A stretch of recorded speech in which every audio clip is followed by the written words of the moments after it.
ಕಳೆದ 20 ದಿನಗಳಿಂದ ದೆಹಲಿಯ ಜಂತರ್ ಮಂತರ್ನಲ್ಲಿ ಉಪವಾಸ ಸತ್ಯಾಗ್ರಹ ನಡೆಸ್ತಾ ಇದ್ದ ಹೋರಾಟಗಾರ ಸೋನಂ ವಾಂಗ್ಚುಕ್ ಅವರನ್ನ ಆರೋಗ್ಯ ಹದಗೆಟ್ಟ ಹಿನ್ನೆಲೆಯಲ್ಲಿ ದೆಹಲಿ ಪೊಲೀಸರು ಶನಿವಾರ ಸಫ್ದರ್ಜಂಗ್ ಆಸ್ಪತ್ರೆಗೆ ದಾಖಲಿಸಿದ್ದಾರೆ.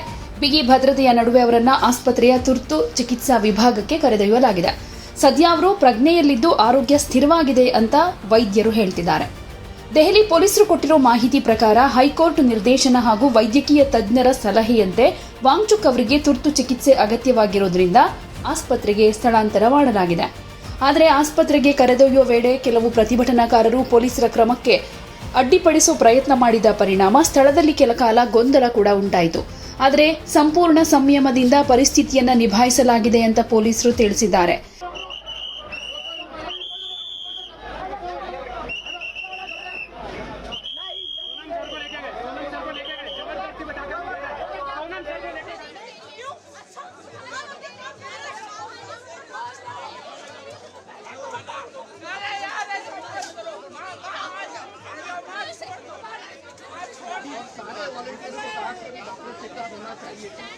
और सभी हमने एम्बुलेंस बाहर देखा तो हमको शंका हुआ. अभी भी बाइक से हमने बोला कि आप जल्दी आइए, लेकिन मुझे लगता है उनको भी गिरफ्तार करेंगे. और हमको बाहर देखते से हटाया गया. ये देखिए हमारी साथियों को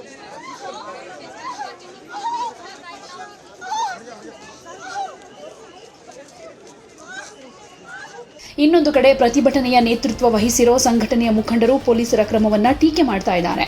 ಪ್ರತಿಭಟನಾಕಾರರ ಮೇಲೆ ಬಲ ಪ್ರಯೋಗ ನಡೆಸಲಾಗಿದೆ, ಲಾಠಿ ಚಾರ್ಜ್ ಮಾಡಲಾಗಿದೆ ಮತ್ತು ವಾಂಗ್ಚುಕ್ ಅವರನ್ನ ಬಲವಂತವಾಗಿ ಕರೆದೊಯ್ಯಲಾಗಿದೆ ಅಂತ ಆರೋಪಿಸಿದ್ದಾರೆ.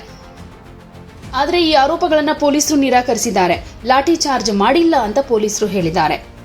ನೀಟ್ ಸೇರಿದ ಹಾಗೆ ರಾಷ್ಟ್ರೀಯ ಮಟ್ಟದ ಪ್ರವೇಶ ಪರೀಕ್ಷೆಗಳಲ್ಲಿ ನಡೆದಿದೆ ಎನ್ನಲಾದ ಅಕ್ರಮಗಳ ವಿರುದ್ಧ ದೆಹಲಿಯ ಜಂತರ್ ಮಂತರ್ನಲ್ಲಿ ಜೂನ್ 20ರಿಂದ ಪ್ರತಿಭಟನೆ ನಡೀತಾ ಇದೆ.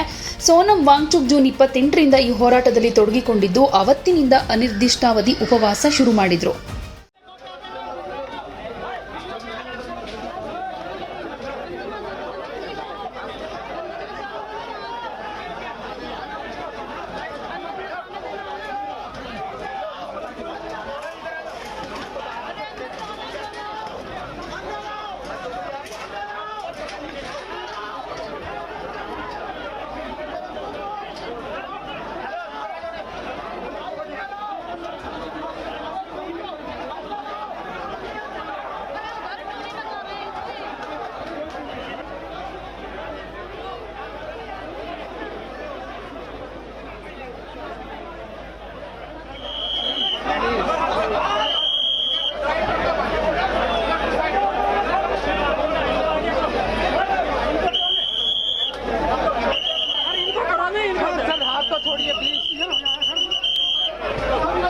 ಪರೀಕ್ಷಾ ಅಕ್ರಮಗಳ ಬಗ್ಗೆ ನ್ಯಾಯಾಂಗ ತನಿಖೆ ಆಗಬೇಕು, ಪರೀಕ್ಷಾ ವ್ಯವಸ್ಥೆಯಲ್ಲಿ ಸಮಗ್ರ ಸುಧಾರಣೆ ತರಬೇಕು, ಹಾಗೆ ಕೇಂದ್ರ ಶಿಕ್ಷಣ ಸಚಿವ ಧರ್ಮೇಂದ್ರ ಪ್ರಧಾನ್ ರಾಜೀನಾಮೆ ಕೊಡಬೇಕು ಅನ್ನೋದು ಪ್ರತಿಭಟನಾಕಾರರ ಪ್ರಮುಖ ಬೇಡಿಕೆಯಾಗಿದೆ. ಇನ್ನು ಸೋನಂ ವಾಂಗ್ಚುಕ್ ಅವರು 20ನೇ ದಿನ ಒಂದು ವಿಡಿಯೋ ಸಂದೇಶ ಕಳಿಸಿದ್ರು. ತಮ್ಮ ದೇಹದ ತೂಕ ಹಾಗೆ ಶಕ್ತಿ ಗಣನೀಯವಾಗಿ ಕುಸಿದಿರೋದ್ರಿಂದ ಜುಲೈ 20ರ ತನಕ ಸಂಸತ್ ಚಲೋ ಪ್ರತಿಭಟನೆಯಲ್ಲಿ ಹೆಚ್ಚಿನ ಸಂಖ್ಯೆಯಲ್ಲಿ ಜನ ಭಾಗಿಯಾಗಬೇಕು ಅಂತ ಕರೆ ಕೂಡ ಕೊಟ್ಟಿದ್ರು. ಜನರ ಬೆಂಬಲವೇ ಈ ಹೋರಾಟದ ನಿಜವಾದ ಶಕ್ತಿ ಅಂತ ಹೇಳಿದ್ರು. ಈಗ ಆರೋಗ್ಯ ತೀರಾ ಹದಗೆಟ್ಟ ಹಿನ್ನೆಲೆಯಲ್ಲಿ ಅವರನ್ನ ಆಸ್ಪತ್ರೆಗೆ ದಾಖಲು ಮಾಡಲಾಗಿದೆ.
शंका हो, अभी भी बाइक पे हमने बोला कि आप जल्दी आइए, लेकिन मुझे लगता है उनको भी गिरफ्तार करेंगे और सेम हमको बाहर मौके से भी हटाया गया और ये देखिए हमारी साथियों को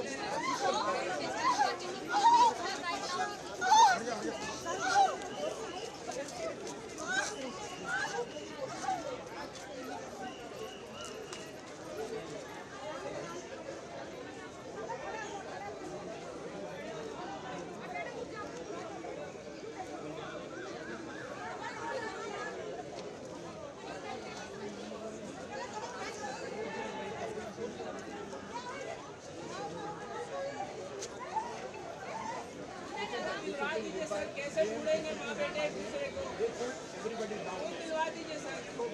विनोद विनोद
ಯಾವುದೇ ಸುದ್ದಿಯ ಅಪ್ಡೇಟ್ ಅನ್ನ ಮಿಸ್ ಮಾಡ್ಕೊಳ್ಬಾರ್ದು ಅಂದ್ರೆ ಈಗ್ಲೇ ಒನ್ ಇಂಡಿಯಾವನ್ನ ಸಬ್ಸ್ಕ್ರೈಬ್ ಮಾಡಿ.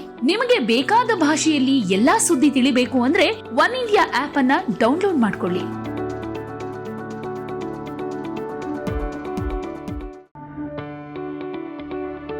ಯಾವುದೇ ಸುದ್ದಿಯ ಅಪ್ಡೇಟ್ ಅನ್ನ ಮಿಸ್ ಮಾಡ್ಕೊಳ್ಬಾರ್ದು ಅಂದ್ರೆ ಈಗ್ಲೇ ಒನ್ ಇಂಡಿಯಾವನ್ನ ಸಬ್ಸ್ಕ್ರೈಬ್ ಮಾಡಿ.